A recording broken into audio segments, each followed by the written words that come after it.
La revancha de Hollywood, 7 adaptaciones en cine que fueron muy superiores a los libros. No siempre el libro es mejor que la película.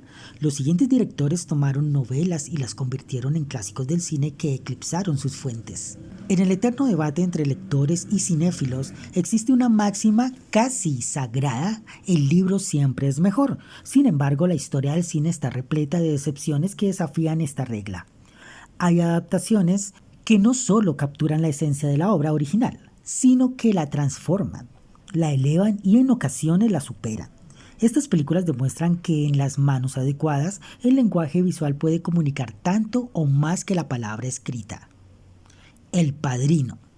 Incluso Mario Puzo, el autor de la novela original publicada en 1969, admitió sin rodeos que El Padrino es más floja que las 2 novelas anteriores.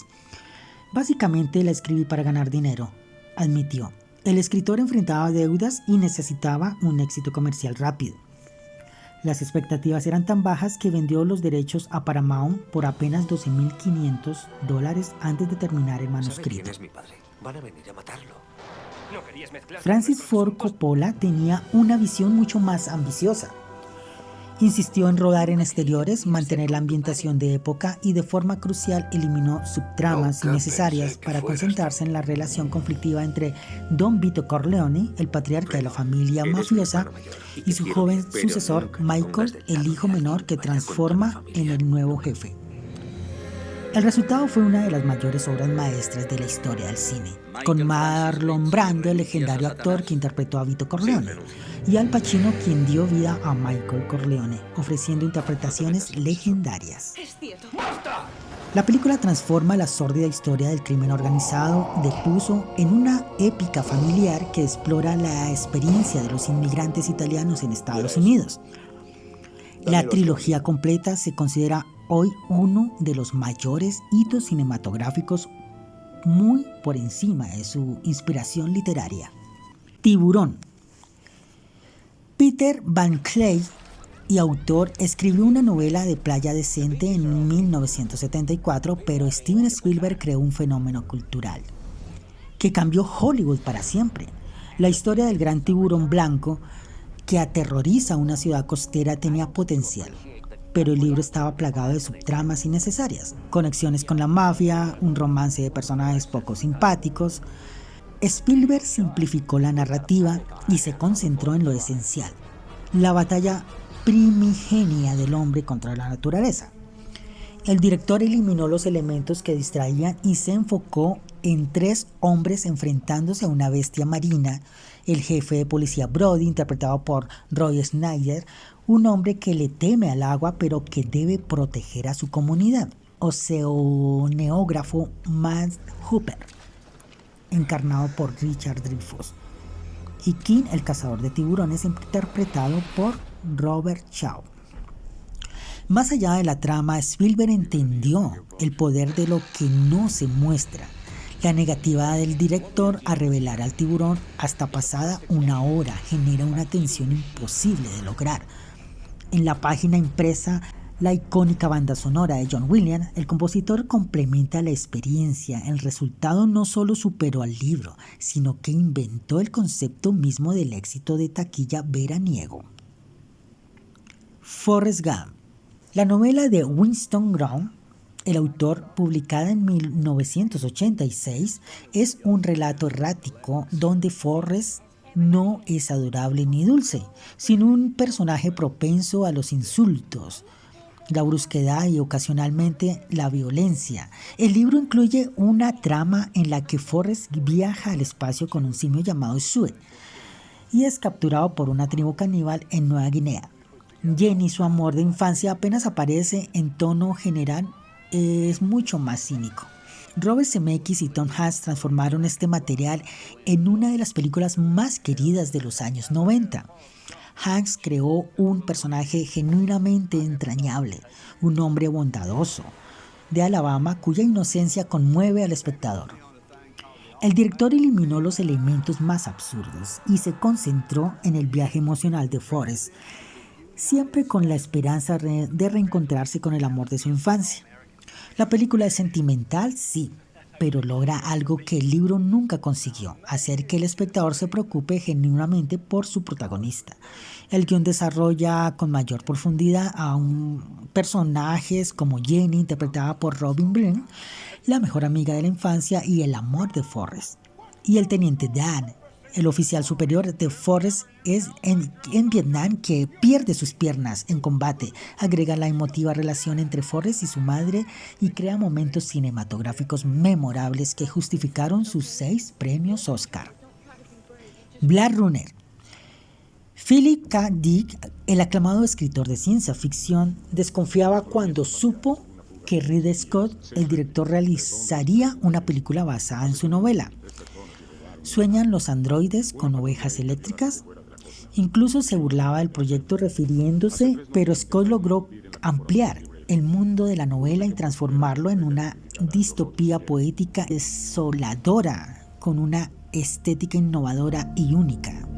Dick murió antes de ver la película terminada, pero alcanzó a ver secuencias preliminares. Su reacción fue reveladora: no tenía idea de que mi obra pudiera adquirir esas asombrosas dimensiones. Blade Runner justifica mi vida y mi obra creativa. Es difícil recibir un elogio mayor de un autor sobre la adaptación de su trabajo. La película de 1982 incorpora capas de ambigüedad que no existen en el libro, mientras la novela explica y desmitifica cada elemento sobrenatural. Scott mantiene el misterio. ¿Es Rick Deckard el Blade Runner? Protagonista interpretado por Harrison Ford, un antiguo policía encargado de cazar replicantes. ¿Un replicante? La pregunta permanece abierta, generando décadas de debate. Los replicantes son humanos artificiales creados como esclavos, y 4 de ellos regresaron a la Tierra en busca de su creador. Además, la ciencia ficción es un género que luce mejor en pantalla, donde la imaginación tiene algo concreto a lo cual aferrarse.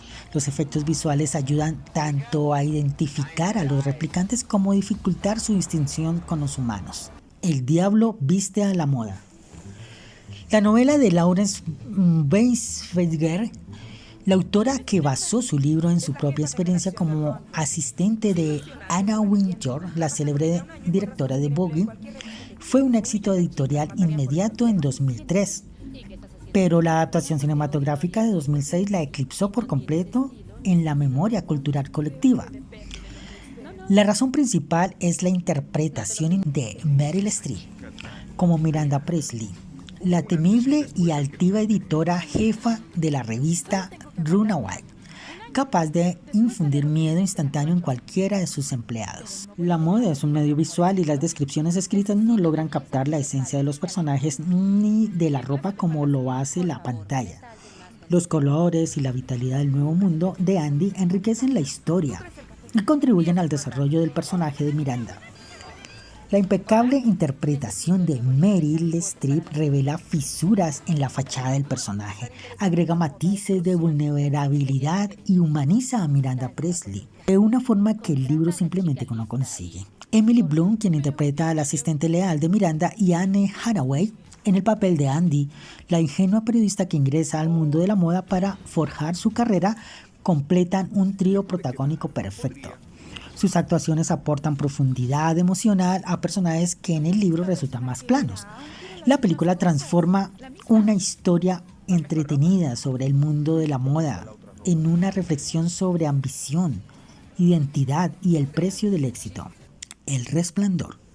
Stephen King, el reconocido maestro del terror literario, detesta la adaptación de Stanley Kubrick, el director de una de sus novelas más personales. Dada la profunda empatía que el autor imprime a Jack Torrance, un escritor fracasado y padre alcohólico, en sus páginas, resulta totalmente comprensible. El personaje es autor, un padre alcohólico con problemas, sin duda resonó profundamente con King. Aún así, eso no significa que la decisión de Kubrick de convertirlo desde el principio en un Jack Nicholson desquiciado es irredimible sea errónea. El destino de Jack Torrance cinematográfico no es una tragedia, pero la película añade un mayor grado de ambigüedad al reinado del mal del Hotel Overlook en las montañas rocosas. Jack fue contratado como jardinero para el invierno y cae bajo la influencia de una presencia malévola que acecha en el hotel. En la novela, cada elemento sobrenatural se explica y desmitifica. En la gélida película de Kubrick es imposible comprenderlo del todo, lo que hace que la historia sea a la vez más perturbadora y abierta a infinitas reinterpretaciones. Aunque se puede debatir cómo la película retrata a Wendy Torrance, la esposa de Jack, la auténtica interpretación de Shelley Duvall, la actriz que encarna a Wendy, de una mujer llevada al límite, sigue impactando hasta el día de hoy. La película es distinta al libro, pero es mucho más brutalmente poderosa. Las imágenes creadas por Kubrick siguen siendo tan inquietantes y perturbadoras hoy como lo fueron en su estreno, consolidando su lugar como una de las mejores películas de terror de todos los tiempos. Parque Jurásico. Michael Crichton, el escritor también científico y médico, ya tenía fama en el mundo de la ciencia ficción cuando se publicó su novela Parque Jurásico en 1990.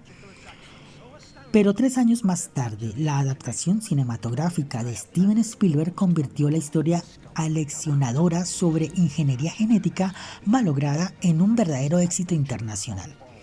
Crichton profundiza en la genética y en la teoría del caos, además de ser mucho más sangriento. Spielberg eliminó gran parte de los desvíos repletos de detalles científicos y simplificó la narración.